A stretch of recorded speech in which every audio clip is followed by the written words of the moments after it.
Le Seigneur soit avec vous. Évangile de Jésus-Christ selon saint Luc.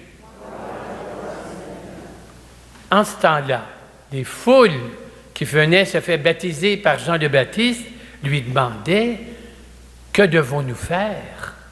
Et Jean-Baptiste leur répondait « Celui qui a 2 vêtements, qu'il partage avec celui qui n'en a pas. Celui qui a de quoi manger, qu'il fasse de même. » Et les publicains, les collecteurs d'impôts, vinrent aussi pour être baptisés et demandèrent à Jean, « Mais maître, nous, que devons-nous faire? » Et Jean leur répondit, « N'exigez rien de plus que ce qui vous est fixé. » Des soldats lui demandèrent à leur tour, « Nous, les soldats, que devons-nous faire? » Et Jean-Baptiste leur répondit, « Ne faites violence à personne. N'accusez personne à tort. Contentez-vous de votre salaire. » Or, tout le peuple était en attente. Tous se demandaient entre eux-mêmes si Jean-Baptiste n'était pas le Messie. Alors, Jean s'adressa à tous et leur dit, « Moi, je vous baptise avec de l'eau, mais il vient, celui qui est plus fort que moi. Je ne suis même pas digne de défaire la courroie de ses sandales. Et lui vous baptisera dans l'Esprit Saint et dans le feu. Il tient à la main la pelle à vanner pour nettoyer son aire à battre le blé. Il amassera le grain dans son grenier, mais la paille, il la brûlera dans un feu qui ne s'éteint pas. » Et par beaucoup d'autres exhortations encore, Jean-Baptiste annonçait au peuple la bonne nouvelle. Acclamons la parole de Dieu.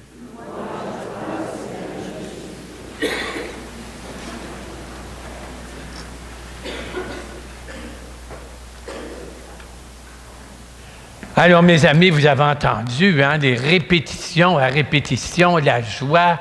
Réjouis-toi, Jérusalem, ou fille de Sion. Fille de Sion, ce n'est pas une fille d'une femme qui s'appelait Sion. Sion, c'était S-I-O-N, pas S-I-2-L-O-N, là. Sion, c'est une colline à Jérusalem. C'est un pic assez haut. Et donc, ça veut dire Jérusalem. Donc, c'est les habitants de Jérusalem qui sont invités à être dans la joie. Mais pourquoi? Pourquoi être dans la joie? Quelle est la source de leur joie? Elle vient d'où, la joie? C'est ça qui est important. Et il y a une réponse. Réjouis-toi parce que le Seigneur est en toi. Tu es habité par Dieu. Et c'est ça la source de ta joie. Alors, c'est pour ça que j'ai mis sur l'écran « Qu'est-ce qui t'habite? » Parce que c'est ça qui va sortir dans tes paroles. Si tu es en colère, tu vas avoir des paroles de colère. Si tu es de mauvaise humeur, ça va paraître dans ton visage. Vous connaissez l'histoire de pourquoi dans un champ, quand vous allez en campagne, vous regardez les vaches dans le champ, ils ont toujours l'air tristes. Vous savez pourquoi? Leur mari, il a une face de bœuf. C'est un peu plate, là, mais en tout cas. Alors donc, ce qui nous habite, c'est ça qui sort. Okay? Et là, cette semaine, j'ai vécu quelque chose qui m'a un peu bouleversé. Moi, j'ai une très bonne amie qui s'appelle Françoise. Elle a des petits-enfants. Et là, un de ses garçons, avec sa femme, s'en allait en vacances à Cuba.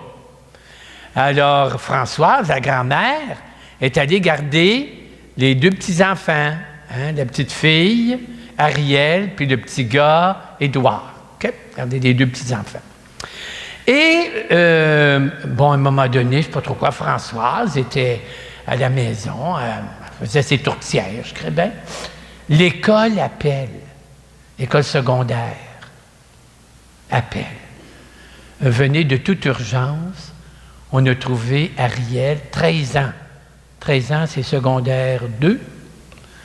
On a trouvé Ariel dans les toilettes, tachée de sang. Elle s'est coupée les poignets. Et ça, quand une grand-mère reçoit ça en pleine face, elle était comme stupéfiée. Elle ne savait pas où était son école. En tout cas, je saute les détails. Puis là, à un moment donné, Françoise m'appelle. Elle ne comprenait pas. Puis pourtant, Ariel est en bonne santé. C'est une petite fille qui a l'air fine, correcte. Elle vit d'une grosse maison, très belle, avec sa propre chambre, puis tout ce qu'il faut. Et là, à un moment donné, Françoise, en tout cas, on se parle au téléphone. Puis après ça, elle m'envoie un courriel. Puis elle dit, je comprends pas, je suis bouleversée, je ne peux pas dormir. Bon. Alors, j'ai répondu par courriel, et dans mon courriel, je disais ceci. Excusez-moi. Je disais ceci. Pourquoi Ariel a-t-elle posé ce geste? Comme je le vois d'ici, c'est un appel au secours. Elle vit quelque chose de pénible dont elle n'a pas pu parler. Son geste, c'est un cri de désespoir. C'est un haut secours crié avec des gestes plutôt qu'avec la voix. Puis j'ai dit, au moins, ça n'a pas été fatal. Je pense aussi que la question à poser à la petite Ariel n'est pas « Pourquoi tu fais ça? » mais plutôt « Qu'est-ce qui te fait souffrir présentement? Qu'est-ce qui fait mal en dedans? Qu'est-ce qui fait mal en dedans? Autrement dit, qu'est-ce qui t'habite? Et puis c'est ce qui nous habite qui produit nos gestes, nos paroles. La petite Ariel était habitée par une détresse. Là, on va avoir tous des rendez-vous chez les psychiatres puis les psychologues. Bon.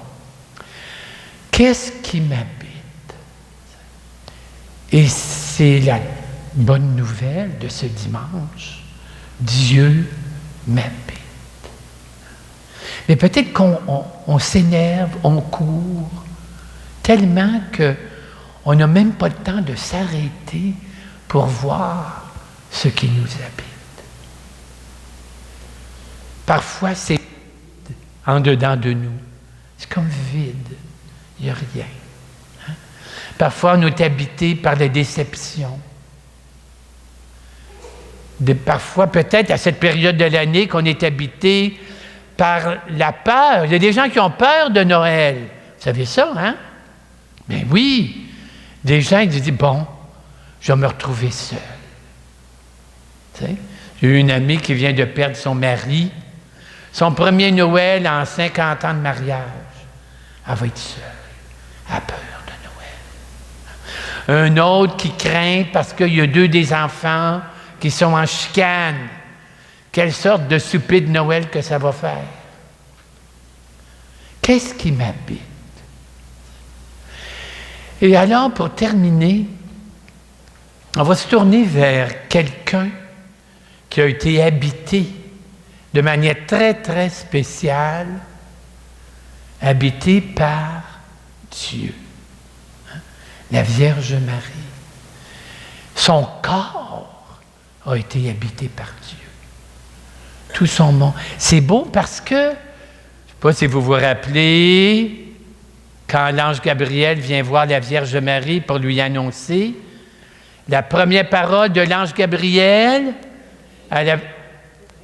réjouis-toi, comblé de grâce, le Seigneur est avec toi ou le Seigneur est en toi. Alors tournons-nous vers Marie à cette approche de Noël. Je vous invite à vous unir à moi pour la prier. Ô Marie, j'aime à te contempler enceinte. Tu es alors pour moi l'icône de l'humanité que je voudrais être. Tu es toute pleine de Dieu dans ton cœur et dans ton corps. Dieu passe en toi comme ton sang passe dans le bébé que tu portes. J'aime à te regarder, femme de l'attente, femme habitée par le Dieu discret, le Dieu qui s'enveloppe d'humanité, qui devient humanité. Cette humanité qui le révélera aux uns et le cachera aux autres. Ô Marie, je veux m'unir à toi pour prier le Dieu humain que tu portes en toi maintenant, que tu portes en ton cœur toujours. Prie avec moi, Marie, que mon humanité ressemble à la tienne, qu'elle soit toujours habitée par le Dieu de la joie. Amen.